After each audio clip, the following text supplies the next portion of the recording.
Hello friends, कैसे हैं आप लोग। सबको मेरा जय भीम। नमो बुद्धा। बुद्ध और उनका धर्म।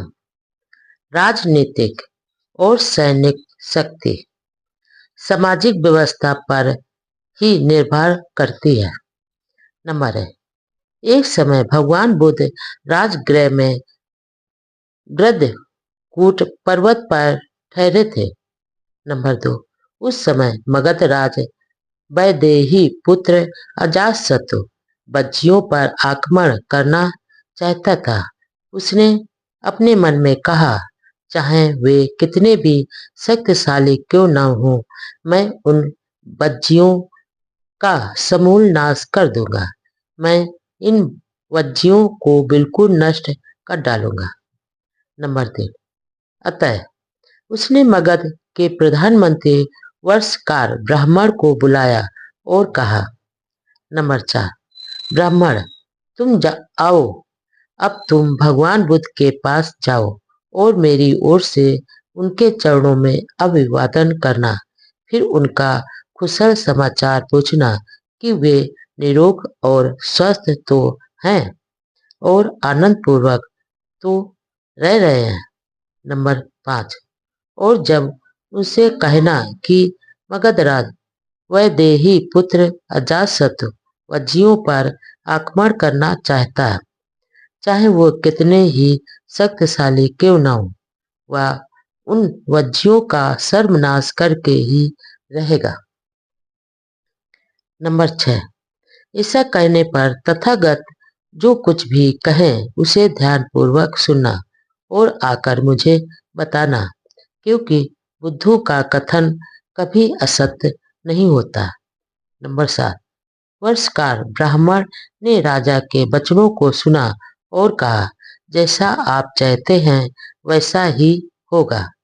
अनेक सुंदर सुंदर रथ जितवाकर वह ग्रह सॉरी गृद्धकूट पर्वत पर जा पहुंचा। नंबर 8, वहां पहुंचकर वर्षकार ब्राह्मण ने तथागत को अभिवादन किया, उनका कुशल समाचार पूछा और राजा की आज्ञा के अनुसार मगध राज का संदेश तथागत को दिया।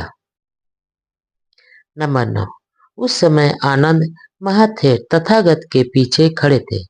तथागत ने आनंद को संबोधित किया, आनंद, क्या तुमने सुना है कि वज्जीगण प्रायः अपनी सार्वजनिक बैठकें करते रहते हैं। नंबर 10, आनंद महाथेर ने उत्तर दिया, हाँ भगवान, मैंने ऐसा सुना है। नंबर 11, तथागत ने आगे कहा, आनंद, जब तक वज्जीगण अपनी सार्वजनिक बैठकें करते रहेंगे तब तक उनका पतन नहीं होगा बल्कि समृद्धि ही होगी। नंबर 12, आनंद, जब तक वज्जीगण मिलजुल कर व्यापक स्तर और समय पर सार्वजनिक बैठकें करते रहेंगे तब तक उनका पतन नहीं होगा बल्कि समृद्धि ही होगी। नंबर 13, आनंद, जब तक वे पूर्व स्थापित नियमों के स्थान पर कुछ नया नहीं बनाएंगे, प्राचीन समय से चली आ रही वज्जियों की प्रथा के अनुसार कार्य करते रहेंगे। नंबर 14, जब तक वे अपने ज्येष्ठ वज्जियों का आदर सत्कार करते रहेंगे, उनकी आवश्यकताएं पूरी करते रहेंगे और उनकी बातों को महत्व देना अपना कर्तव्य समझते रहेंगे। नंबर 15, जब तक वे अपने वज्जी गण की किसी वज्जी लड़की या स्त्री को बलपूर्वक या अपहरण करके अपने पास नहीं रोकेंगे। नंबर 16, जब तक वज्जीगण अपने धर्म का आदर और पालन करते रहेंगे। नंबर 17, आनंद, तब तक वज्जियों की वृद्धि ही होती रहेगी, उनका पतन नहीं होगा और कोई उनका नाश भी नहीं कर सकता। नंबर 18, संक्षेप में भगवान बुद्ध ने कहा कि जब तक वज्जीगण प्रजातंत्र में विश्वास करते हैं और प्रजातात्मिक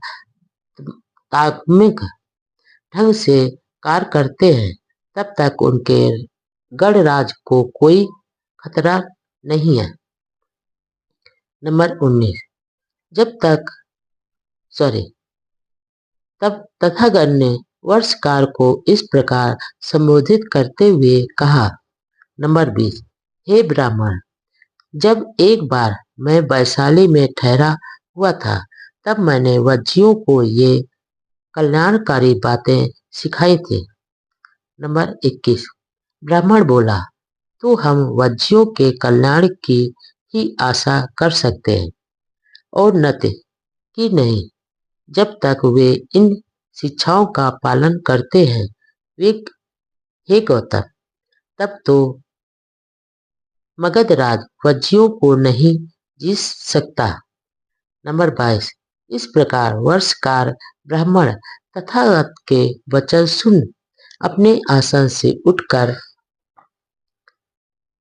राजगृह वापस लौट गया, जहां उसने मगधराज को यह सब कह सुनाया जो उसने तथागत से सुना था।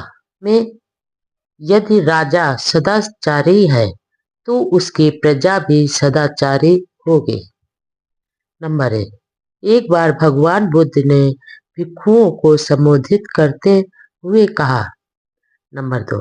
भिक्षुओं, जब राजा दुराचारी हो जाते हैं, तो उनके मंत्रीगण और अधिकारीगण भी दुराचारी हो जाते हैं। जब मंत्रीगण और अधिकारीगण दुराचारी हो जाते हैं, तो ब्राह्मण और गृहपति भी दुराचारी हो जाते हैं। जब ब्राह्मण और गृहपति दुराचारी हो जाते हैं, तो नगर और गांव के लोग भी दुराचारी हो जाते हैं। नंबर 3। लेकिन भिक्षुओं, जब राजा सदाचारी होते हैं, तो उनके मंत्रीगण और अधिकारीगण भी सदाचारी होते हैं। जब मंत्रीगण और अधिकारी सदाचारी होते हैं, तो ब्राह्मण और गृहपति भी सदाचारी हो जाते हैं। जब ब्राह्मण गृहपति सदाचारी होते हैं, तो नगरों के नागरिक और ग्रामीण लोग भी सदाचारी हो जाते हैं। नंबर 4। जब गाय नदी पार कर रही होती है, जब यदि बूढ़ा बैल गलत रास्ते पर चल देता है, तो उसका अनुकरण करती हुई सब गायें भी गलत पथ पर चल देती है। इसी प्रकार आदमियों में जब मुखिया कुटिल होता है, तो अन्य लोग भी कुटिल हो जाते हैं। नंबर 5। इसी प्रकार जब राजा पथभ्रष्ट होता है, तो समस्त राज्य दुखी होता है। जब गाय नदी पार करती हो और बैल सीधा जाए, तो सभी गायें भी उसका अनुकरण करते हुए सीधी जाती हैं, क्योंकि उसका मार्ग सीधा होता है। इसी प्रकार आदमियों में जो मुखिया होता है, यदि वह सन्मार्गी होता है, तो दूसरे भी सदाचारी होते हैं। जब राजा धार्मिक होता है, तो सारा राज्य सुखी रहता है। में सामाजिक राजनीतिक प्रश्नों पर धम्मोपदेश। राजकुमारों की कृपा पर निर्भर मत रहो। साधन संपन्न लोगों की कृपा की आस मत रखो। नंबर 1। एक बार भगवान बुद्ध राजगृह में क्यूनाराम में कलंगदक निवाप में ठहरे हुए थे। नंबर 2। उस समय राजकुमार अजातशत्रु द्वारा देवदत्त का समर्थन किया जा रहा था, जो भगवान बुद्ध का विरोधी बन गया था। नंबर 3। वह सुबह शाम देवदत्त के समर्थकों का अवलंबन बना हुआ था और 500 गाड़ियों में भोजन भरे 500 बर्तन लादकर उन तक पहुंचाता था।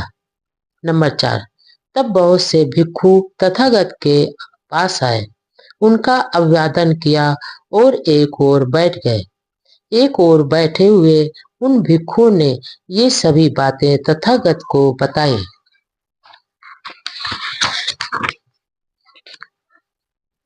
नंबर 5। तब तथागत ने भिक्षुओं को संबोधित करते हुए कहा, भिक्षुओं, राजाओं के लाभ सत्कार कृपा और खुशामद की इच्छा मत करो।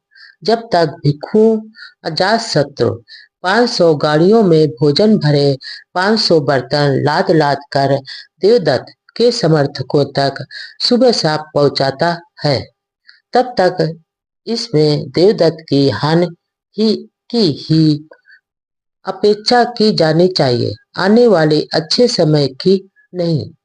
नंबर 6।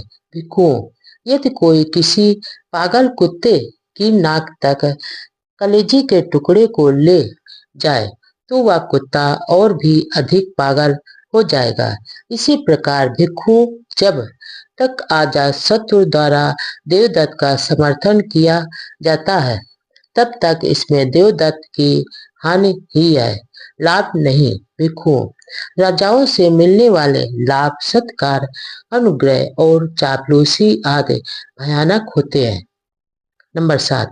वे शांति प्राप्ति के मार्ग की बहुत ही कटु दुखद बाधाएं हैं। नंबर 8। इसलिए भिक्षुओं, तुम्हें अभ्यास करना चाहिए कि जब हमें राजाओं से लाभ सत्कार कृपा और खुशामद और भेंट मिलेगी, हम उन्हें स्वीकार करेंगे, और जब वह सिर पर आ ही पड़े तो वे हमें जकड़ नहीं पाएंगे। हमारे हृदय में उनका कोई स्थान नहीं होगा और वे हमें राजकुमारों का गुलाम नहीं बना सकेंगे। पवित्र जीवन क्या है? नंबर 1।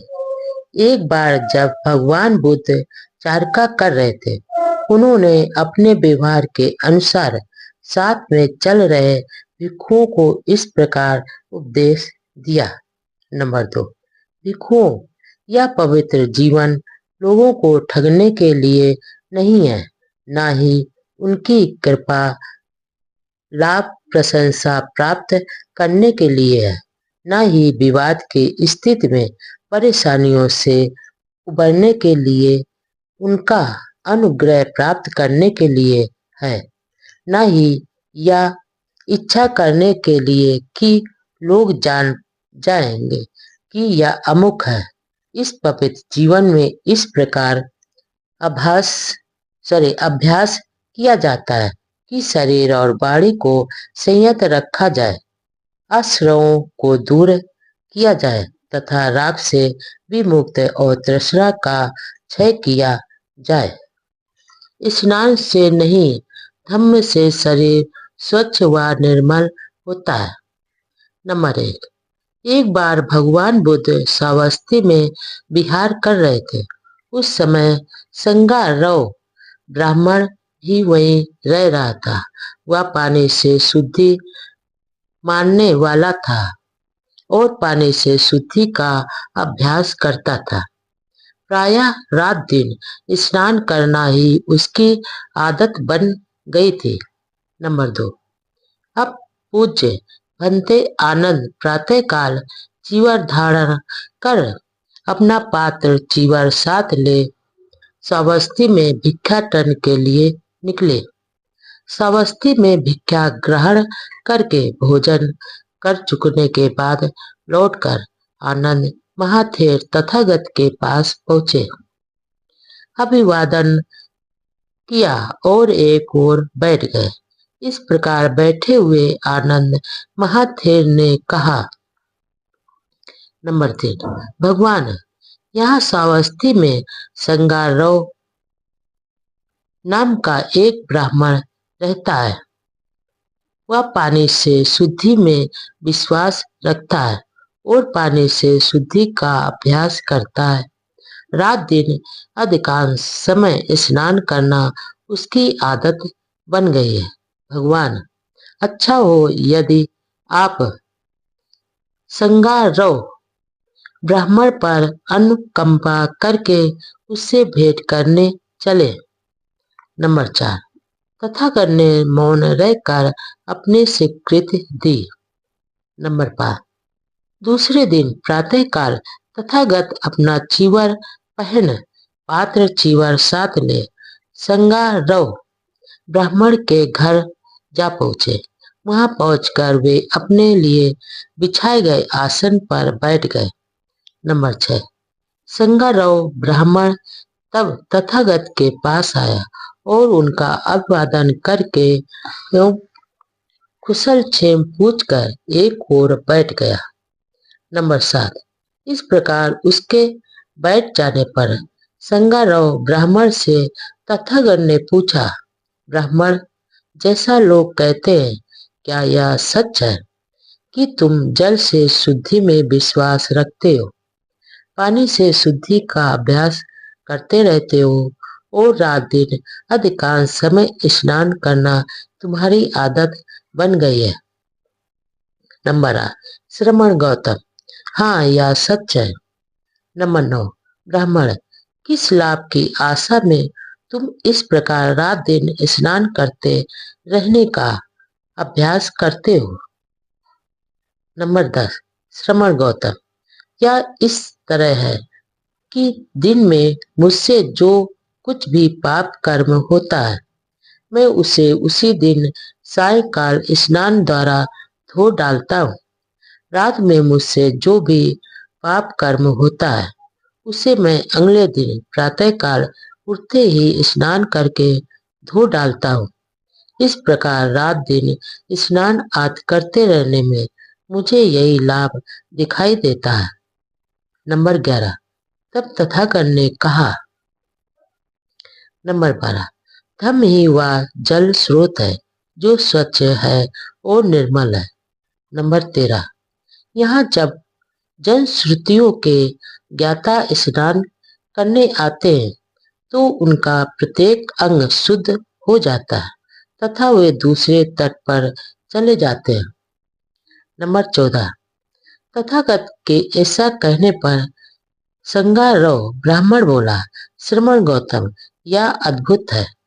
आज से जीवन पर्याप्त आप मुझे अपना उपासक स्वीकार करें। मैं आपकी शरण में आता हूँ। भोजन नहीं, पवित्र कर्मों का महत्व है। नंबर 1। आमगंध नाम का एक ब्राह्मण तपस्वी अपने शिष्यों के साथ हिमालय में रहता था। नंबर 2। वे ना तो मछली और ना ही मांस खाते थे। प्रतिवर्ष वे कुछ नमक खटाई की खोज में अपने आश्रम से नीचे उतरकर बस्ती में आते थे। गांव के लोग उनका आदरपूर्वक स्वागत करते थे और 4 महीने तक लगातार उनका आतिथ्य करते थे। नंबर 3। तब एक बार भिक्षुओं सहित भगवान बुद्ध भी उसी गांव में आए तो लोग तथागत का धम्मोपदेश सुनकर उनके श्रवक बन गए। नंबर 4। सदा की भांति उस वर्ष तपस्वी आमगंध और उसके शिष्य भी उस गांव में आए, किंतु गांव के लोगों ने उसी उत्साह से उनका स्वागत नहीं किया। नंबर 5। आमगंध को यह जानकर निराशा हुई कि तथागत ने मछली और मांस के भोजन का निषेध नहीं किया। इस बात की पुष्टि करने के लिए वह श्रावस्ती के जेतवन बिहार पहुंचा, जहां उस समय तथागत विराजमान थे। वह बोला। नंबर 6। बाजरा, फलियां और फल खाने योग्य पत्ते और जड़ें, किसी भी लता पर लगने वाले फल उचित ढंग से प्राप्त की गई, इन चीजों को जो भी सदाचारी खाता है वह सुख भोग के लिए झूठ नहीं बोलता। नंबर 7। आप दूसरों के द्वारा दिए गए तथा अच्छी तरह से पकाए गए स्वादिष्ट, शुद्ध और उत्तम भोजन को ग्रहण करते हैं। जो इस प्रकार चावल से बनाए गए पुलाव का मजा लेता है वह आमगंध खाता है। आप पक्षी के मांस के साथ पका हुआ बढ़िया चावल खाते हैं और कहते हैं कि मुझ पर आमगंध का दोष लागू नहीं होता। नंबर 8। मैं आपसे इसका अर्थ जानना चाहता हूँ। कि आपका यह आमगन किस तरह का है। नंबर 9। कथागर ने उत्तर दिया, जीव हिंसा करना, पीटना, काटना, बांधना, चुराना, झूठ बोलना, ठगना, धोखा देना, अनुपयोगी ज्ञान तथा व्यभिचार ये आम गंध है, मांस का खाना नहीं। नंबर 10। इस संसार में जो व्यक्ति इंद्रिय विषयों में असंयत होते हैं, अच्छी लगने वाली वस्तुओं के प्रति लोभी होते हैं, अपवित्र कार्यों में लिप्त होते हैं, कुटिल होते हैं, नाशवादी विचार के होते हैं, अनुकरणीय नहीं होते, ऐसा होना ही आम गंध है, मांस खाना नहीं। नंबर 11। इस संसार में जो लोग कठोर होते हैं, चुगलखोर होते हैं, विश्वासघाती होते हैं, निर्दयी होते हैं, अहंकारी होते हैं, अनुदार होते हैं तथा किसी को कुछ भी न देने वाले होते हैं, ऐसा होना ही आम गंध है, मांस खाना नहीं। नंबर 12। क्रोध, अभिमान, दुराग्रह, विरोधी भाव, ठगी, ईर्ष्या, सेखी बघारना, अधिक अहंकार, कुसंगत या आम गंध है, मांस का खाना नहीं। नंबर 13। जो दुष्शील होते हैं, कर्ज को लौटाते नहीं है, दूसरे की झूठी निंदा करते हैं, ढोंगी होते हैं, जो इस संसार में निकृष्टतम होते हैं तथा इस प्रकार के दुष्कर्म करते हैं, यही आम गंध है, मांस का भोजन नहीं। नंबर 14। जो लोग संसार में दूसरों के प्रति असंयत होते हैं, जो दूसरों को हानि पहुंचाने में लगे रहते हैं, दूसरों की वस्तुएं छीन लेते हैं, दुष्शील होते हैं, निर्दयी होते हैं, कठोर होते हैं तथा अनादर करने वाले होते हैं, ऐसा होना ही आम गंध है, मांस भोजन नहीं। नंबर 15। जो लोभ या द्वेष के कारण प्राणियों पर आक्रमण करते हैं तथा सदैव कुकर्म करने के लिए तत्पर रहते हैं, वे मरणातर अंधकार में जाते हैं और सिर के बल नरक में गिरते हैं, ऐसा होना ही आम गंध है, मांस भोजन नहीं। नंबर 16। मछली तथा मांस भोजन से विरत रहने से, नंगे रहने से, सिर मुड़ाने से, जटाएं रखने से, भभूत रमाने से, मृग छाल धारण करने से, अग्नि में आहुति देने से, अमृत प्राप्त के निमित्त विभिन्न प्रकार की तपस्याएं करने से, जादू टोने से, बलि चढ़ाने से और ऋतु के अनुसार पूजा पाठ करने से आदमी की तब तक शुद्धि नहीं हो सकती जब तक उसके संदेह यानी भी चिकित्सा दूर नहीं होते। नंबर 17। संयत इंद्रिय हैं, जागरूक है। नंबर 17। जो संयत इंद्रिय हैं, जागरूक है, धम्म में स्थित है, जिसे शील पालना और भद्रता में आनंद का अनुभव होता है, जिसने आसक्ति को त्याग दिया है और सभी दुखों को जीत लिया है, वह बुद्धिमान आदमी देखने और सुनने में आसक्त नहीं होता। नंबर 18। यह अकुशल कर्म ही है जो आम गंध है, मांस भोजन नहीं। भोजन खाने का व्यक्ति की पवित्रता से कोई संबंध नहीं है। नंबर 1। एक ब्राह्मण भगवान बुद्ध के पास आया और उसने प्रश्न किया कि आदमी के चरित्र पर भोजन का कोई प्रभाव पड़ता है या नहीं। नंबर 2। ब्राह्मण बोला, जौ, गिरी, दाल, कंदमूल, कोपल जैसा भोजन यदि ठीक से खाया जाए तो यह सुखी जीवन में सहायक होता है, मांस का खाना बुरा है। नंबर 3। भगवान ने उत्तर दिया, यद्यपि तुम कहते हो कि तुम मुर्दा मांस को नहीं छूते, तो भी तुम चिड़ियों के मांस से बना हुआ अपनी रुचि का पकवान खाते हो। मैं तुमसे पूछता हूँ कि मुर्दा मांस से तुम्हारा क्या अभिप्राय है?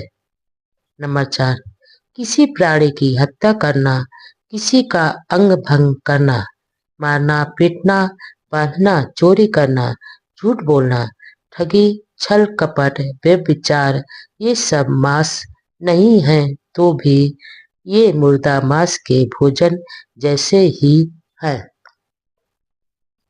नंबर 5, काम भोगों के पीछे पड़े रहना, पेटूपन, अपवित्र जीवन, वैर विरोध, ये सब मांस नहीं है तो भी ये मुर्दा मांस के बराबर ही है। नंबर 6, चुगली, निर्दयता, विश्वासघात, अत्यधिक अभिमान तथा घटिया कंजूसपन, ये सब मांस नहीं है तो भी ये मुर्दा मांस के बराबर है। नंबर 7, क्रोध, अहंकार, विद्रोह, चालाकी, ईर्ष्या, डींग हाँकना, अहंकार, कुसंगत, ये सब मांस नहीं है तो भी ये मुर्दा मांस के बराबर है। नंबर 8, हीन जीवन, झूठी निंदा, छल कपट, धोखाधड़ी, चालबाज की युक्ति, बदनामी, ये सब मांस नहीं है तो भी ये मुर्दा मांस के बराबर है। नंबर 9, भावावेश में हत्या तथा चोरी करना, ये अपराध सर्वनाश से भरे हैं और नरक के द्वार है। ये मांस नहीं है तो भी ये मुर्दा मांस के बराबर है। नंबर 10, न ही मांस और मच्छी आहार के त्याग से, न ही नग्न रहने से, न ही चोटी रखने से, न ही मुंडे रहने से, न ही मृग छाल पहनने से, न ही अग्नि पूजा से, न ही भविष्य के सुख के लिए तपस्या करने से, न ही धोने से, न ही यज्ञ हवन से और न ही धार्मिक अनुष्ठान से वह व्यक्ति स्वच्छ हो सकता है, जिसमें संदेह भी चिकित्सा है। नंबर 11, अपनी इंद्रियों को संयत रखो, अपने ऊपर काबू रखो, सत्य का पालन करो और दयावान रहो। जो शांत पुरुष सब बंधनों को तोड़ देता है और सब बुराइयों को समाप्त कर लेता है, वह सब कुछ देख सुनकर भी निष्कलंक अनासक्त रहता है।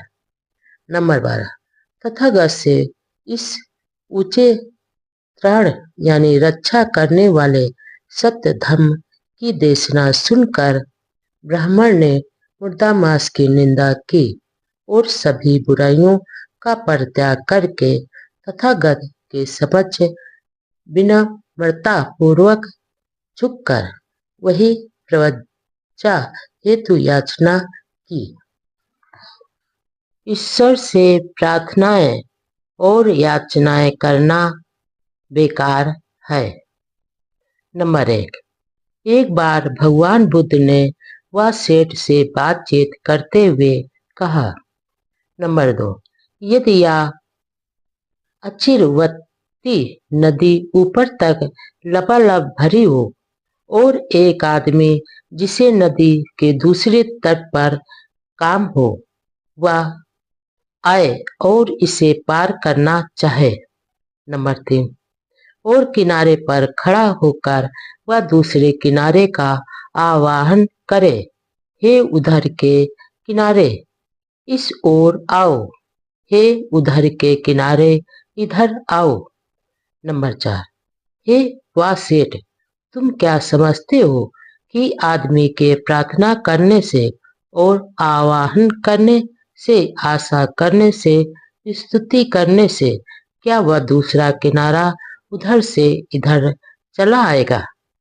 नंबर 5, ठीक इसी प्रकार वह सेठ 3 वेदों के जानकर ब्राह्मण उन गुणों के अभ्यास को छोड़कर जो वास्तव में किसी को सच्चा ब्राह्मण बनाते हैं, और उन दो गुणों का अभ्यास करके जो व्यक्ति को आप ब्राह्मण बनाते हैं, ऐसी प्रार्थनाएं करें। नंबर 6, हे इंद्र, हम तेरा आवाहन करते हैं। हे ब्रह्मा, हम तेरा आवाहन करते हैं। हे ईशान, हम तेरा आवाहन करते हैं। हे प्रजापति, हम तेरा आवाहन करते हैं। हे ब्रह्म, हम आवाहन करते हैं, आवाहन करते हैं, आवाहन करते हैं। नंबर 7, वह सिख वास्तव में ऐसी प्रार्थना, ऐसा आवाहन, ऐसी आशा और ऐसी स्तुति करने के कारण ये ब्राह्मण अपनी मृत्यु के बाद क्या ब्रह्मा में लीन हो जाएंगे। निश्चय से इन कारणों से ऐसा हो ही नहीं सकता। मृत्यु के बाद के जीवन की चिंता व्यर्थ है। नंबर 1, एक बार पूज्य भिक्षु महाकश्यप तथा भंते सारपुत्र वाराणसी के पास ऋषि पतन के मृग दाव में ठहरे हुए थे। नंबर 2, भंते सारपुत्र शाम के समय ध्यानावस्था से उठकर भंते महाकश्यप के पास गए और एक ओर बैठ गए। नंबर 3, इस प्रकार बैठे हुए सारपुत्र ने भंते महाकश्यप से कहा, कश्यप, क्या तथागत मृत्यु के पश्चात रहते हैं? नंबर 4, भगवान बुद्ध ने यह व्यक्त नहीं किया कि तथागत मृत्यु के बाद रहते हैं। नंबर 5, तब क्या तथागत मृत्यु के बाद रहते भी हैं और नहीं भी रहते हैं? नंबर 6, भगवान बुद्ध ने यह भी व्यक्त नहीं किया कि तथागत रहते भी हैं और नहीं भी रहते हैं। नंबर 7, तो क्या तथागत मृत्यु के बाद नहीं भी रहते? भगवान बुद्ध ने यह भी व्यक्त नहीं किया है। नंबर 8, किंतु तथागत ने इसे अव्यक्त क्यों रखा? नंबर 9, यह एक ऐसा प्रश्न है जिसका मानवता के लाभ से अथवा श्रेष्ठ जीवन के आरंभिक सिद्धांत से कोई भी संबंध नहीं है। इससे ना ही पूर्ण प्रज्ञा और ना ही निर्वाण प्राप्त किया जा सकता। यही कारण है कि तथागत ने इसे अव्यक्त रखा है। जीवन में सम्यक दृष्टि का प्रथम स्थान क्यों है? नंबर 1, अष्टांगिक मार्ग में सम्यक दृष्टि श्रेष्ठतम है। नंबर 2, सम्यक दृष्टि श्रेष्ठ जीवन के प्रत्येक अंग की भूमिका है, चाबी है और ज्ञान का बोध कराती है। नंबर 3, और सम्यक दृष्टि यानी प्रज्ञा की जानकारी का न होना सभी बुराइयों की जड़ है। नंबर 4, सम्यक दृष्टि के विकास के लिए आवश्यक है कि आदमी जीवन की प्रत्येक घटना को प्रत्यय सम उत्पन्न जाने। सम्यक दृष्टि रखने का अर्थ है प्रत्यय सम उत्पाद यानी कार्य कारण के नियम को जान लेना। नंबर 5, भिक्षुओं, जो कोई भी व्यक्ति मिथ्या दृष्टि रखता है, मिथ्या संकल्प रखता है, मिथ्या वाणी रखता है, मिथ्या जीविका रखता है, मिथ्या प्रयास करता है, मिथ्या स्मृति तथा मिथ्या चिंतन करता है, जिसका ज्ञान और भी मुक्ति मिथ्या रहती है, उसका हर कार्य, उसका हर वचन, उसका हर विचार इस प्रकार मिथ्या दृष्टि से किया गया कर्म एवं परिणाम, उसकी हर आकांक्षा, उसका हर निश्चय, उसकी हर गतिविधि, ये सभी चीजें उसे ऐसी स्थिति की ओर ले जाती है जो कि अरुचिकर होती है, प्रसन्नता रहित होती है, घृणास्पद होती है, अलाभप्रद तथा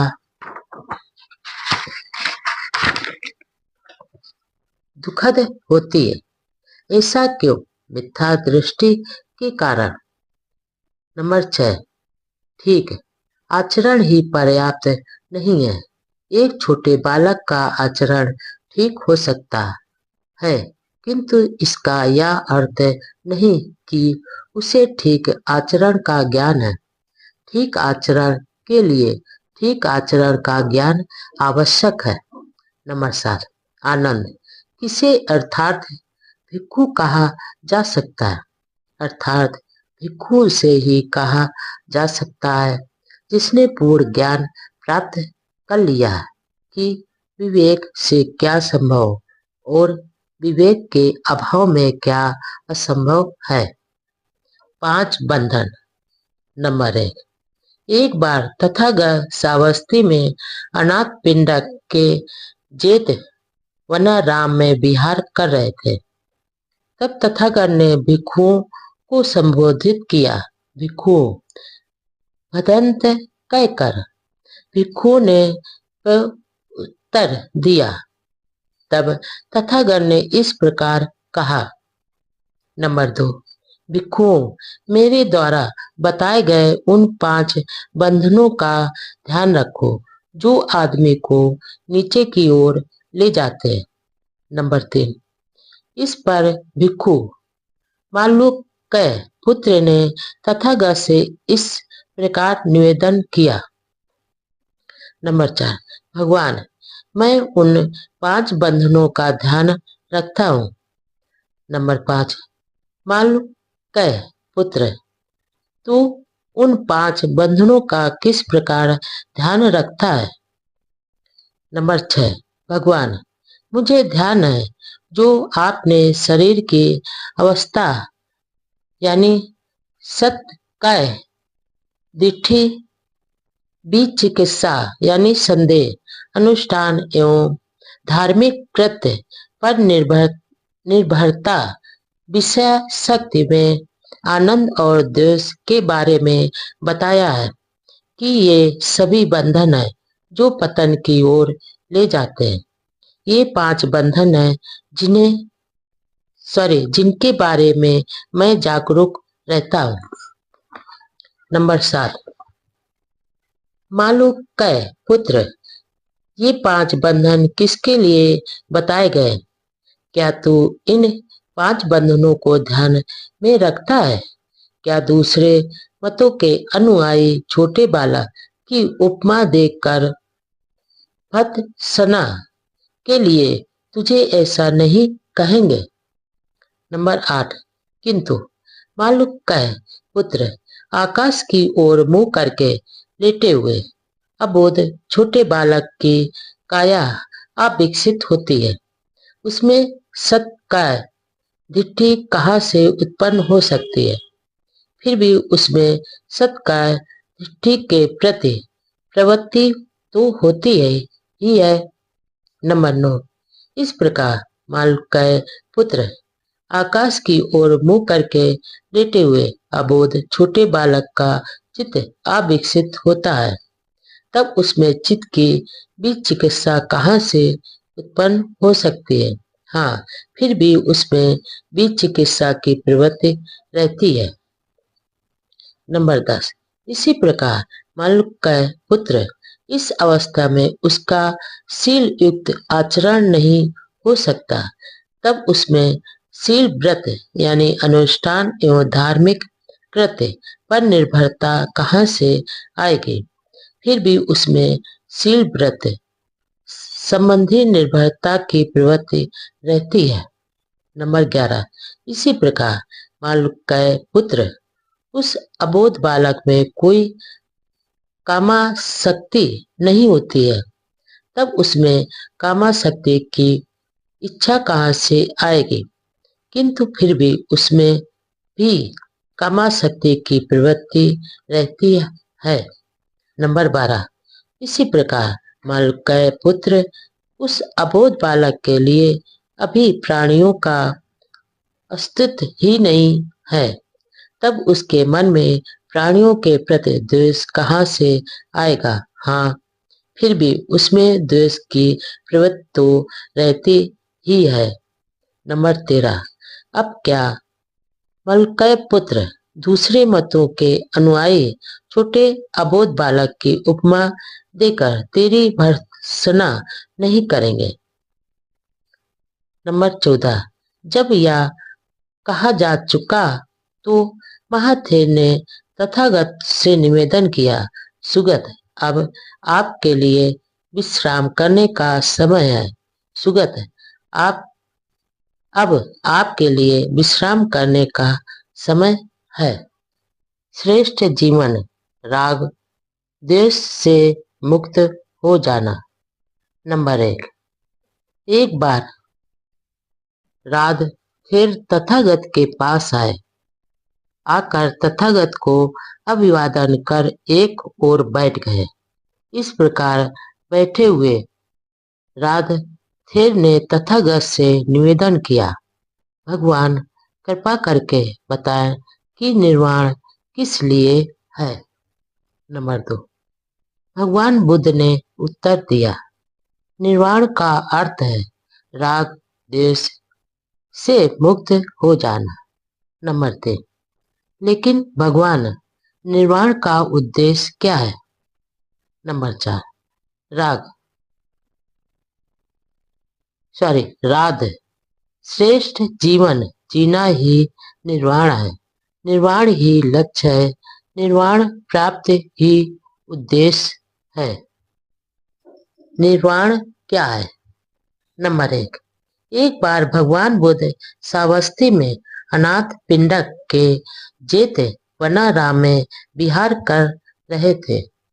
वहीं पर भंते सारपुत्र भी ठहरे हुए थे। नंबर 2। तथागत ने भिक्षुओं को संबोधित करते हुए कहा, भिक्षुओं, तुम्हें धर्म का दायाद यानी उत्तराधिकारी बनना चाहिए, भौतिक वस्तुओं का नहीं, क्योंकि मेरे मन में तुम सब के लिए अनुकंपा है।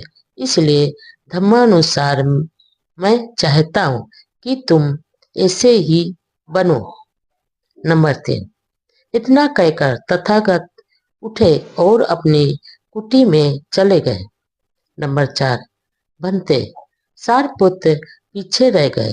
भिक्षु ने सारपुत्र से प्रार्थना की कि वह बताए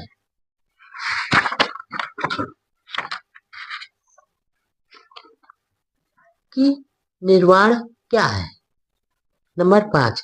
तब सारपुत्र ने भिक्षु को उत्तर देते हुए कहा, भिक्षु, तुम जानते हो कि लोभ आकुशल धर्म है, द्वेष आकुशल धर्म है। नंबर 6। इस लोभ और द्वेष के त्याग हेतु एक मध्यम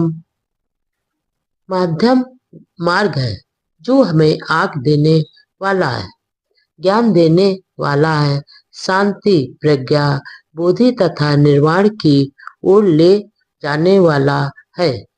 नंबर 7। यह मध्यम मार्ग क्या है।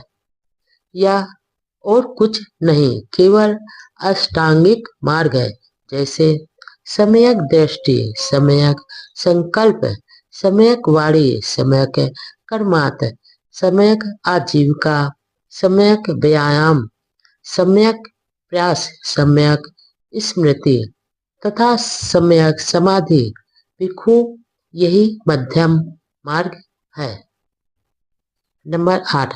हाँ भिक्षु, क्रोध आकुशल धर्म है, द्वेष आकुशल धर्म है, ईर्षा और कंजूसी आकुशल धर्म है, मिथ्याचार, छल कपट और अहंकार आकुशल धर्म है, ढोंग और प्रमादपन आकुशल धर्म है।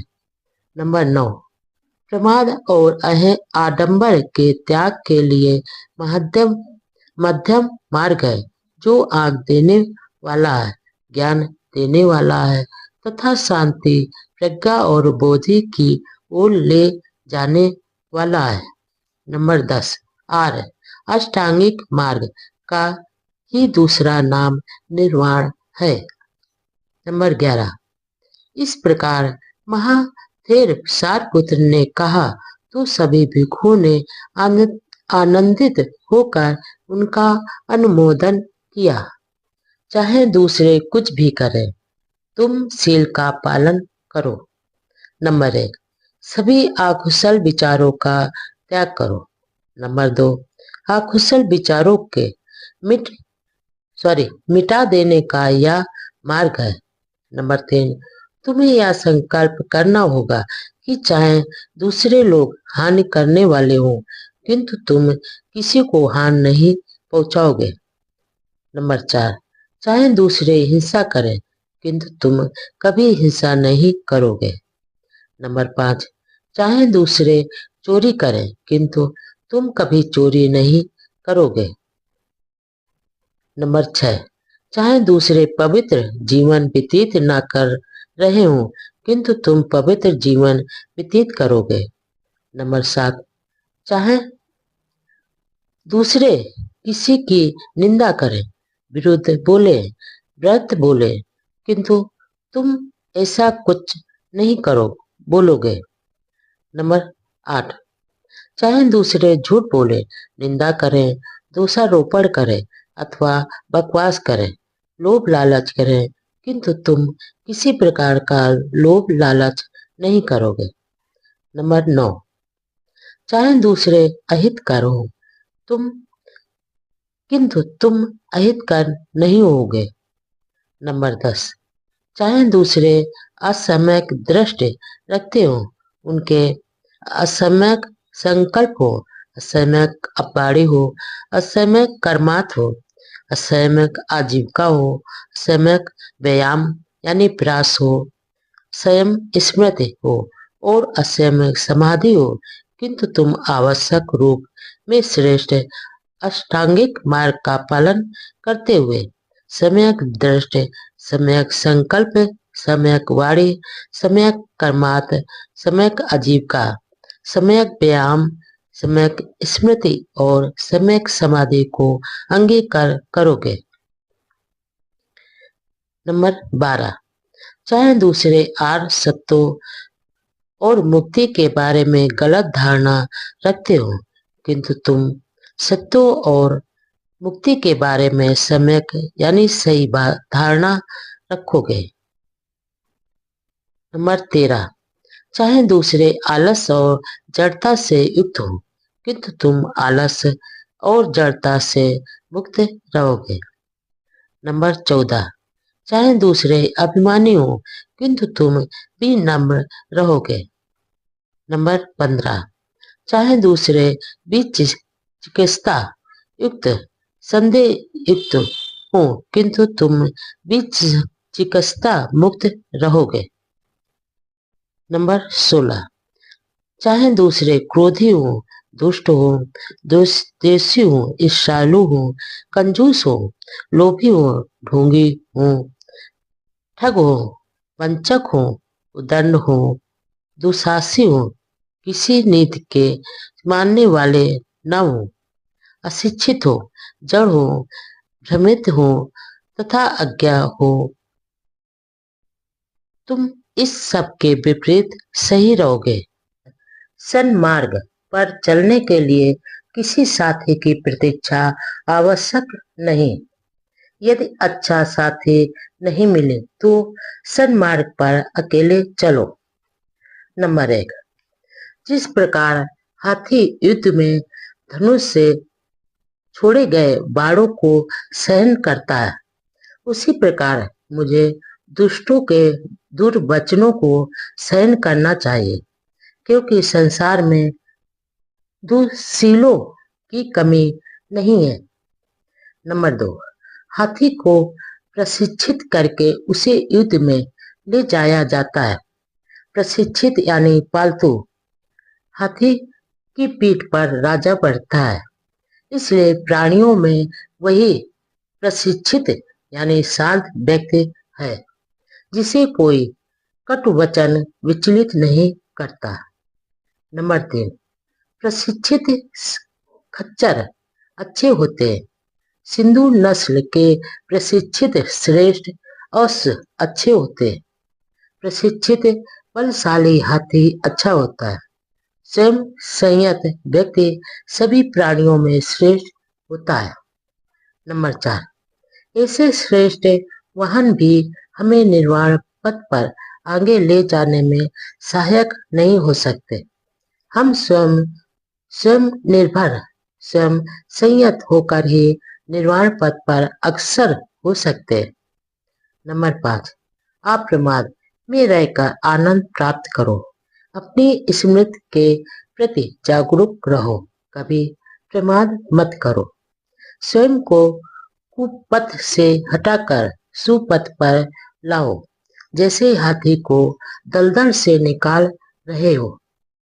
नंबर 6, यदि तुम्हें कोई श्रेष्ठ दृढ़ बुद्धिमान साथी मिल जाए तो अपनी सभी चिंताओं को छोड़कर उसके साथ प्रसन्नता पूर्वक विचरण करो। नंबर 7, यदि तुम्हें कोई श्रेष्ठ दृढ़ बुद्धिमान साथी नहीं मिले तो जिस प्रकार शत्रु द्वारा पीछा किए जाने पर राजा सीमा को छोड़कर चला जाता है, उसी प्रकार तुम भी जंगल में अकेले विचरण कर रहे हाथी की तरह एकांत में चले जाओ। नंबर 8, एकांत का जीवन उत्तम है। मूर्खों का साथ अच्छा नहीं हो सकता। अकेले रहो, कोई पाप कर्म मत करो। अल्प असक्ताओं के साथ अकेले रहो, जिस प्रकार जंगल में बलशाली हाथी अकेला विचरण करता है। देखें, सदाचरण में संपूर्णता कैसे प्राप्त की जाए। नंबर 1, एक समय जब भगवान बुद्ध श्रावस्ती में जेतवनाराम में विराजमान थे, उनके पास 500 उपासक आए।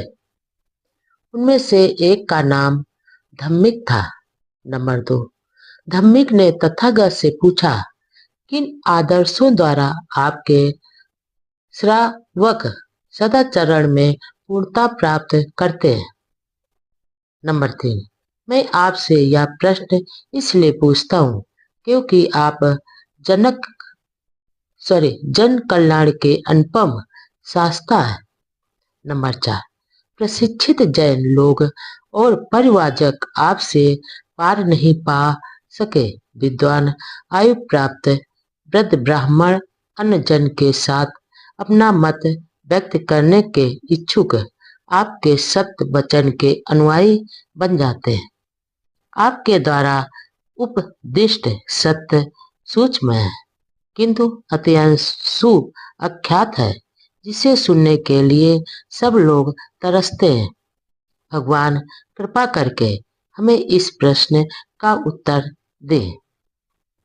नंबर 5, भगवान, हम उपासकों को आपके मुख से आपका परिशुद्ध धम्म सुनने को मिले। नंबर 6, अपने उपासकों पर करुणा करने वाले तथागत ने उन व्रती उपासकों को कहा, ध्यान से सुनो, मैं तुम्हें सदाचरण के आदर्श समझाता हूँ। सुनो और उनके अनुसार आचरण करो। नंबर 7, हत्या न करो, जान से नहीं मारो, ना ही हत्या का अनुमोदन करो। किसी भी सबल अथवा दुर्बल प्राणी के साथ हिंसा नहीं करनी चाहिए। नंबर 8, किसी भी उपासक को जानबूझकर चोरी नहीं करनी चाहिए, ना ही चोरी करानी चाहिए। दूसरे जो कुछ दे बस वही लेना चाहिए। नंबर 9, व्यभिचार को आग के गड्ढे के समान समझकर उससे दूर रहे अथवा स्वयं संयमी न हो पाने पर किसी विवाहित स्त्री का चरित्र न बिगाड़े। नंबर 10, किसी परिषद में, अदालत में या बातचीत में झूठ ना बोले, ना किसी को झूठ बोलने के लिए प्रेरित करें अथवा उसका समर्थन करें, असत्य का त्याग करें। नंबर 11, उपासक को चाहिए कि इस नियम का पालन करे, नशीले पदार्थों को ग्रहण ना करे, किसी को इसका पान न कराए, किसी के नशीले पदार्थ पान करने का अनुमोदन न करे। विचार करें कि शराब आदमी को कैसे पागल बनाकर पतन की ओर ले जाती है। नंबर 12, शराब के नशे में उपासक पाप कर बैठते हैं तथा दूसरे प्रमादी उपासकों को पाप में प्रवृत्त करते हैं। इसलिए इस पागल बनाने वाले व्यसन का, इस मूर्खता का, इस मूर्खों के स्वर्ग का परित्याग करें।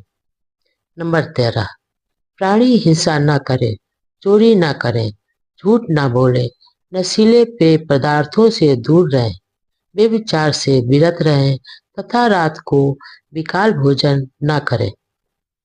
नंबर 14, सुगंधियों तथा पुष्पमालाओं आदि का त्याग करें तथा भूमशैया पर सोएं। इस प्रकार सभी उपसत दिनों में यह व्रत ग्रहण करें और पवित्र मन से इस अष्टांगिक व्रत का पालन करें। नंबर 15, प्रातः काल इन व्रतों का पालन करें और शुद्ध श्रद्धा युक्त चित्त से बुद्धिमान बने और भिक्षुओं को यथा सामर्थ्य भोजन तथा पेय पदार्थों का दान करें। नंबर 16, माता पिता की सेवा करें, सदाचरण युक्त धंधा करें। इस प्रकार दृढ़ श्रद्धावान उपासक उच्च पद को प्राप्त करता है। सदाचरण और सांसारिक जिम्मेदारियां। नंबर 1, एक समय जब भगवान बुद्ध राजगृह के उस बेलुवनाराम में विहार कर रहे थे जहां गिलहरियों को दाना चुगाया जाता था, उसी समय बहुत से भिक्षुओं के साथ भंते सारपुत्र दक्षिण की पहाड़ियों में चारका कर रहे थे। नंबर 2, रास्ते में उनकी एक भिक्षु से भेंट हुई जिसने राजगृह में वर्षावास किया था। आपसी अभिवादन और शिष्टाचार के बाद सारपुत्र ने भगवान बुद्ध का कुशल समाचार पूछा। उन्हें बताया गया कि वे अच्छी तरह से हैं और भिक्षु संघ भी कुशल है। सारपुत्र द्वारा राजगृह के तांडुपाल द्वार के धन जन ब्राह्मण का कुशल समाचार पूछे जाने पर उन्हें बताया गया कि वह भी अच्छी तरह से है।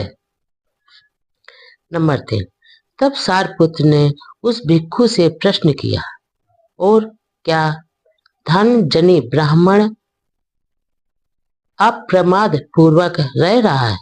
नंबर 4, भिक्षु ने उत्तर दिया, धन जन ब्राह्मण अप्रमाद पूर्वक कैसे रह सकता है? वह ब्राह्मणों और गृहपतियों को मोड़ने के लिए राजा का उपयोग करता है और राजा को मोड़ने के लिए ब्राह्मणों और गृहपतियों का उपयोग करता है। सुशील कुल से आई उसकी सुशील पत्नी भी अब मर चुकी है। उसने अब एक दूसरी पत्नी रख ली है जो ना सुशील कुल से आई है और ना स्वयं ही सुशील है। नंबर 5, भंते सारपुत्र बोले, धन जनी के प्रमाद के बारे में यह तो सचमुच बहुत बुरा समाचार सुनने को मिला।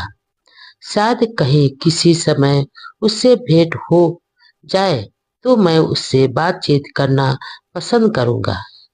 नंबर 6, दक्षिण की पहाड़ियों में रह चुकने के बाद सारपुत्र चरका करते करते राजगृह पहुंचे और क्यूवनाराम में ठहरे। नंबर 7, दूसरे दिन प्रातःकाल चिवर पहन और पात्र हाथ में ले सारपुत्र भिक्षाटन के लिए राजगृह में गए। उस समय धन जन ब्राह्मण नगर से बाहर अपनी गायों का दुहा जाना देख रहा था। नंबर 8, भिक्षाटन के पश्चात भोजन कर चुकने के बाद सारपुत्र ने उस ब्राह्मण को ढूंढ लिया। सारपुत्र को आता देख वह ब्राह्मण उन्हें मिलने के लिए आया और बोला कि भोजन से पूर्व यह दूध पीने का समय है। नंबर 9, ब्राह्मण, नहीं, मैंने आज का भोजन कर लिया है और अब माध्य के समय एक वृक्ष की छाया के नीचे विश्राम करूंगा। मुझे मिलने के लिए आप वहां आना। नंबर 10, धन जने ने स्वीकार किया और स्वयं खाना खा चुकने के बाद सारपुत्र के पास आया और अभिवादन करके बैठ गया। नंबर 11, सारपुत्र ने ही बातचीत आरंभ की। धन जने, क्या मैं विश्वास करूं कि तुम में अप्रमाद, जिज्ञासा और सदाचरण है? नंबर 12, ऐसा कैसे हो सकता है जब अपने खाने पीने की चिंता करने के अतिरिक्त मुझे अपने माता पिता, पत्नी और परिवार, दास और सेवकों का भरण पोषण करना पड़ता है। अपने परिचितों, मित्रों, रिश्तेदारों और अतिथियों का आतिथ्य करना पड़ता है। अपने मृत पितरों का श्राद्ध भी करना पड़ता है। देवताओं को भी बलि देनी पड़ती है और राजा को भी कर चुकाना पड़ता है। नंबर 13, धन जने, तुम क्या सोचते हो? मान लो कि एक आदमी ने अपने माता पिता के कारण न्याय और औचित्य का त्याग कर दिया है और दंडित किए जाने पर वह कहे कि माता पिता के कारण ही उसने न्याय और औचित्य का मार्ग छोड़ दिया, इसलिए उसे दंडित न किया जाए।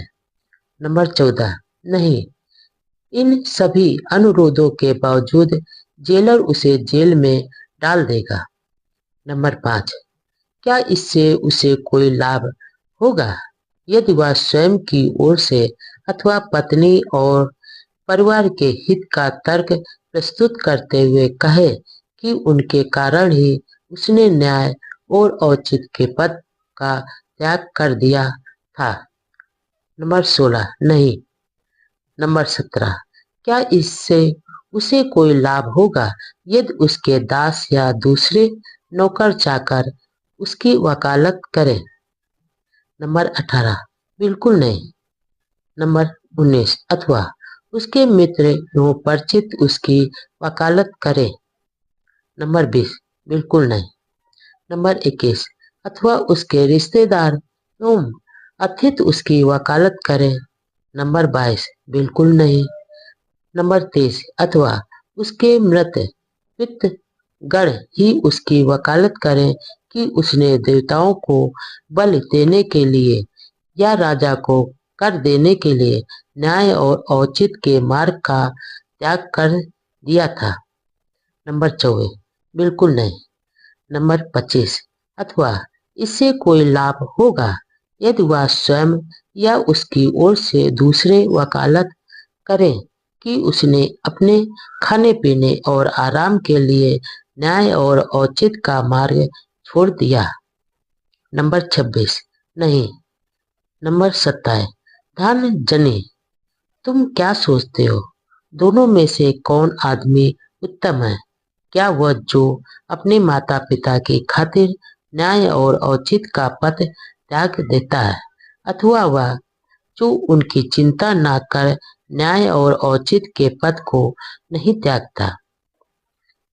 नंबर 28, धन जने ने उत्तर दिया, बाद वाला, क्योंकि न्याय और औचित्य के पद पर चलना ही न्याय और औचित्य के पद का त्याग करने से अच्छा है।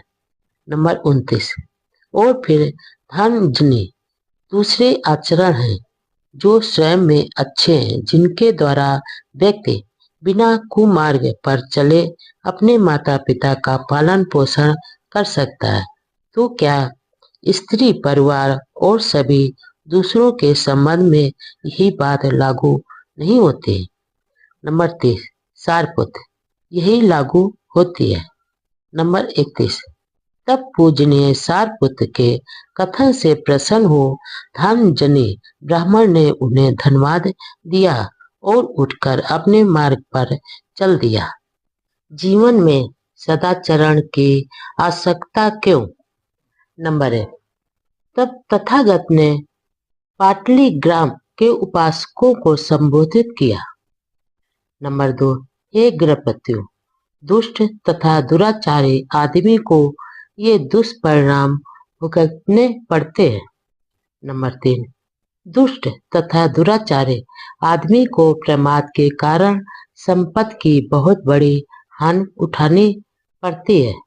नंबर 4 फिर उसका अपयश होता है जो उसे दुनिया की नजरों में गिराकर बदनाम कर देता है।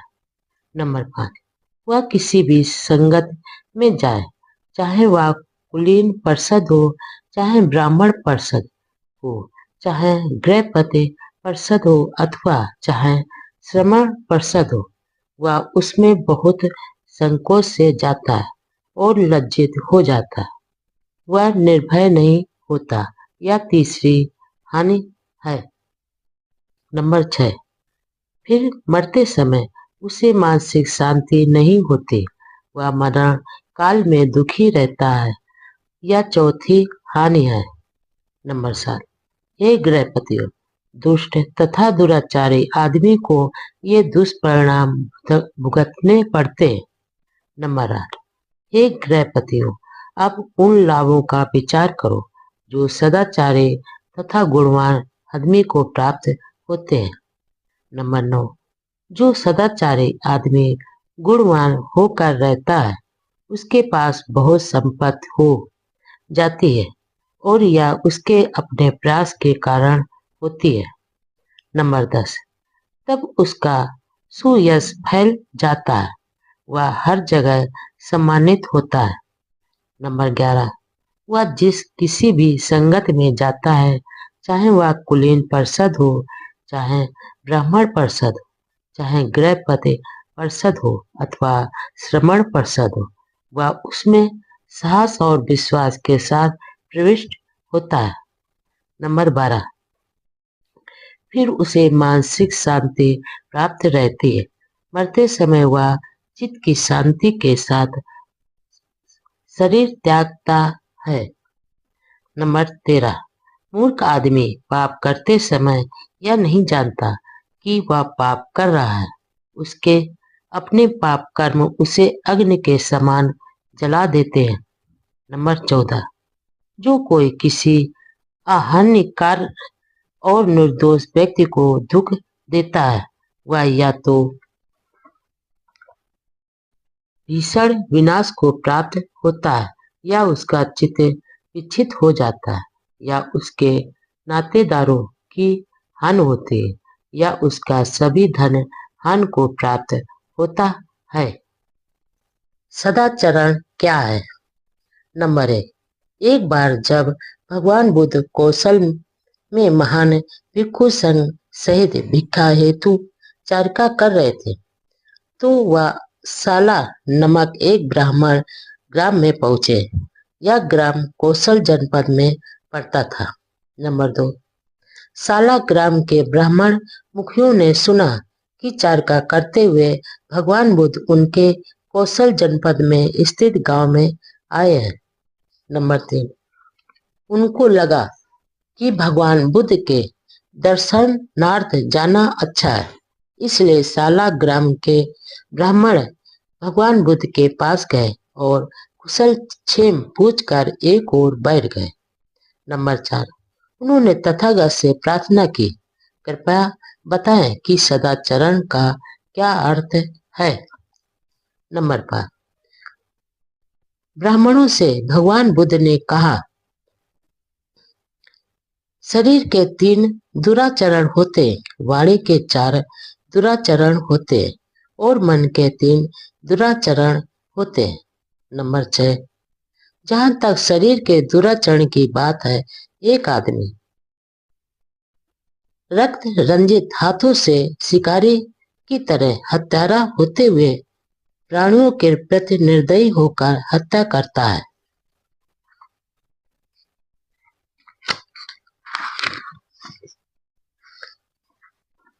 अथवा वह गांव या जंगल में पराई वस्तु को चोरी की नियत से बिना दिए हुए अपना बना लेता है। अथवा वह माता पिता भाई बहन अथवा अन्य संबंधियों की अधीनता में रहने वाले अविवाहित लड़कियों से और ऐसी लड़कियों से भी व्यभिचार करता है जिनकी मंगनी यानी सगाई हो गई है, जिनके गले में मंगनी की माला पड़ चुकी है। नंबर 7, जहां तक वाणी के दुराचरण की बात है, वह झूठ बोलता है जब उसे सभा के सामने या ग्राम पंचायत के सामने या परिवार परिषद के सामने या राजकीय परिषद के सामने या अपनी श्रेणी के सामने साक्षी देने के लिए कहा जाए तो वह न जानते हुए कहता है कि मैं जानता हूँ, जानता हुआ कहता है कि मैं नहीं जानता हूँ, न देखे हुए कहता है कि मैंने देखा है और देखे हुए भी कहता है कि मैंने नहीं देखा। वह अपने हित में किसी दूसरे के हित में अथवा किसी लोग के कारण जानबूझकर झूठ बोलता है। अथवा वह एक चुगलखोर हो सकता है, यहाँ सुनी और वहां जाकर कह दे ताकि यहाँ के लोगों और वहां के लोगों का झगड़ा हो जाए। अथवा वह सुनी और यहाँ कह दे ताकि यहाँ के लोगों और वहां के लोगों का झगड़ा हो जाए। वह शांति को भंग करने वाला और क्रोध पैदा करने वाला होता है। झगड़ा बढ़ाने की नियत से ही वह बोलता है। झगड़ा कराने में ही उसे आनंद आता है, मजा आता है, प्रसन्नता होती, अथवा वह जुबान का कड़वा हो सकता है। जो कुछ वह बोलता है वह अप्रिय और कठोर होता है, दूसरों के दिलों को घायल करने वाला, दूसरों को दुख पहुंचाने वाला, क्रोध को पैदा करने वाला और व्याकुलता पैदा करने वाला होता है। अथवा वह बहुत बोलने वाला हो सकता है, व्यर्थ की बात करते रहने वाला, हानिकारक बात करने वाला, कभी नीति की न करने वाला, सदा ही तुच्छ, असामयिक, उद्देश्यनीय तथा निष्प्रयोजन और अलाभकारी बात करने वाला होता है। नंबर 8, जहां तक मन के दुराचरण की बात है, एक आदमी लोभी हो सकता है। वह यह लोभ करता है कि दूसरे लोगों की समस्त संपत्ति उसी की हो जाए। अथवा वह देशी और हृदय से दुष्ट हो सकता है। वह यह इच्छा कर सकता है कि उसके आसपास के सभी प्राणी मारे जाएं, नष्ट हो जाएं, विध्वस्त प्राप्त हो जाएं और अस्त विहीन हो जाएं। अथवा वह मिथ्या दृष्टि हो सकता है, मिथ्या धाराओं वाला हो सकता है। वह यह मानता है कि दान, त्याग, यज्ञ अथवा दक्षिणा जैसी कोई चीज नहीं, शुभ अशुभ कर्मों के फल जैसी कोई चीज नहीं, लोक परलोक जैसी कोई चीज नहीं, माता पिता या दूसरे संबंधी जैसी कोई चीज नहीं, और संसार में ऐसे श्रमण ब्राह्मण नहीं है जिन्होंने सम्यक मार्ग ग्रहण कर या सम्यक मार्ग पर चलकर इस लोक तथा परलोक का अर्थात ज्ञान प्राप्त किया हो और दूसरों को भी कराया हो। नंबर 9, इनके विपरीत शरीर के 3 सदाचरण और गुण हैं, वाणी के 4 सदाचरण हैं और मन के 3 सदाचरण हैं। नंबर 10, जहां तक शारीरिक सदाचरण की बात है, एक आदमी जीव हिंसा से विरत रहता है, हर तरह की प्राणी हिंसा से विरत रहता है। वह दंड त्यागी, खड्ग त्यागी, निष्पाप होता है, दयालु होता है। उसके मन में हर प्राणी के लिए करुणा और अनुकंपा रहती है। वह चोरी का त्याग करता है। वह दूसरों की किसी ऐसी चीज को नहीं लेता जो उसे दी ना गई हो। वह ईमानदारी का जीवन व्यतीत करता है। वह काम भोग संबंधी मिथ्याचार से दूर रहता है।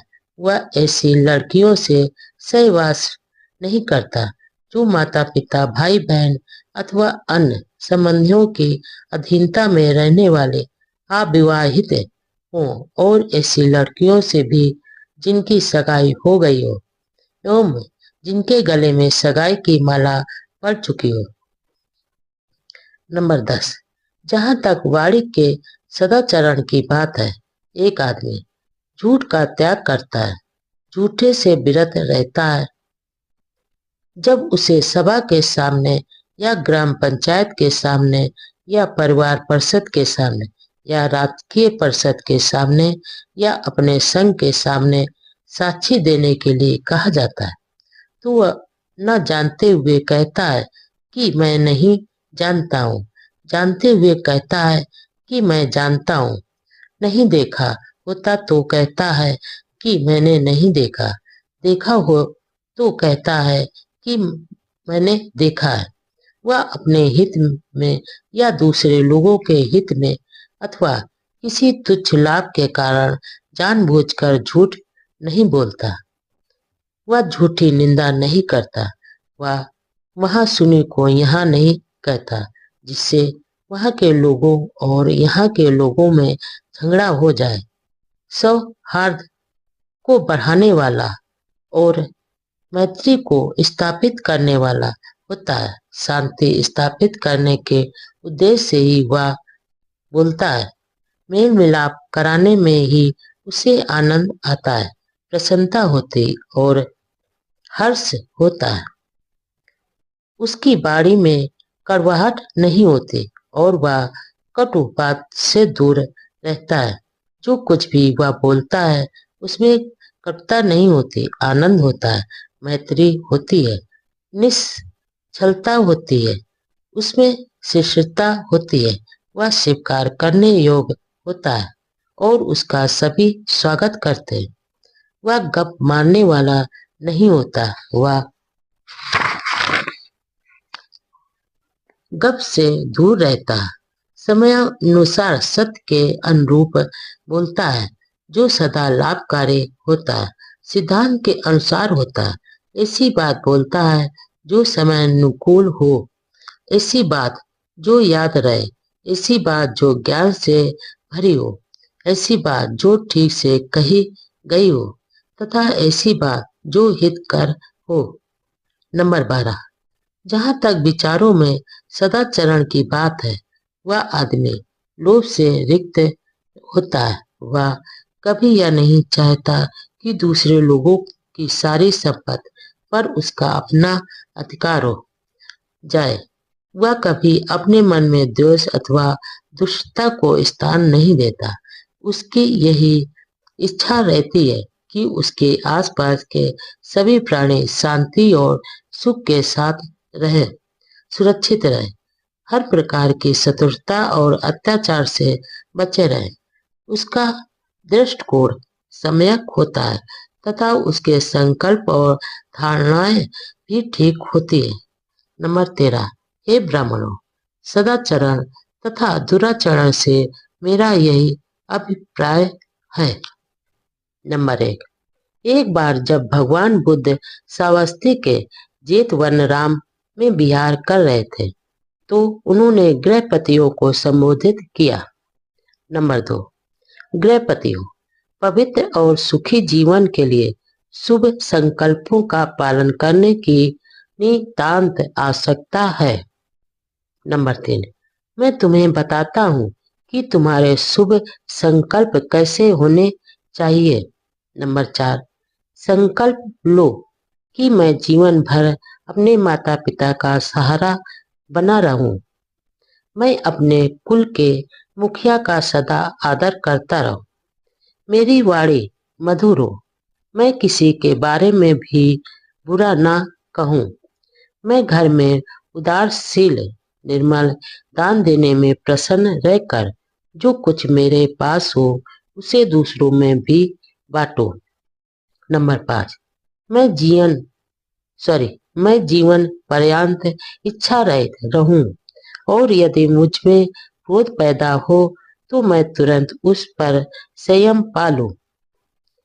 नंबर 6, गृहपतियों, ये 7 संकल्प हैं जिन्हें अपनाने और पालन करने से तुम सुख और पवित्रता की स्थिति प्राप्त कर सकोगे। शुभ कर्म करने की आवश्यकता क्या? कुशल कर्मों के आनंदमयी फल। नंबर 1, एक अवसर पर भगवान बुद्ध ने भिक्षुओं को इस प्रकार संबोधित किया। नंबर 2, भिक्षुओं, कुशल कर्म करने से मत डरो।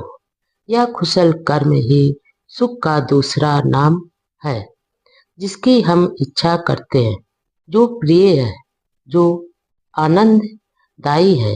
भिक्षुओं, मैं स्वयं साक्षी हूँ कि मैंने स्वयं चिरकाल तक शुभ कर्मों से इच्छित प्रिय तथा आनंददायी फल का उपयोग किया है। नंबर 3, मैं प्रायः अपने आप से पूछता हूँ कि यह किस कुशल कर्म का फल है, यह किस कुशल कर्म का परिणाम है कि मैं इस समय इतना प्रसन्न और सुखी हूँ। नंबर 4, जो उत्तर मुझे मिलता है वह यह है कि यह 3 कुशल कर्मों का फल है। यह दान, शील तथा स्वयं के संयम जैसे 3 कुशल कर्मों का ही फल है। नंबर 5, वह मंगल, आनंदमय, सुख भरा, धन और अच्छा दिन होता है। शुभ समय होता है जब दान के योग व्यक्ति को दान दिया जाता है, जब शुभ कर्म, शुभ वचन तथा शुभ विचारों, शुभ आकांक्षाओं के परिणाम स्वरूप ऐसे अभ्यास करने वालों को शुभ फल की प्राप्ति होती है। नंबर 6, धन्य है वे लोग जिन्हें इस लाभ की प्राप्ति होती है, समृद्धि की प्राप्ति होती है। इसी प्रकार तुम भी अपने सारे सगे संबंधियों सहित रोग से मुक्त रहकर समृद्धि को प्राप्त करो।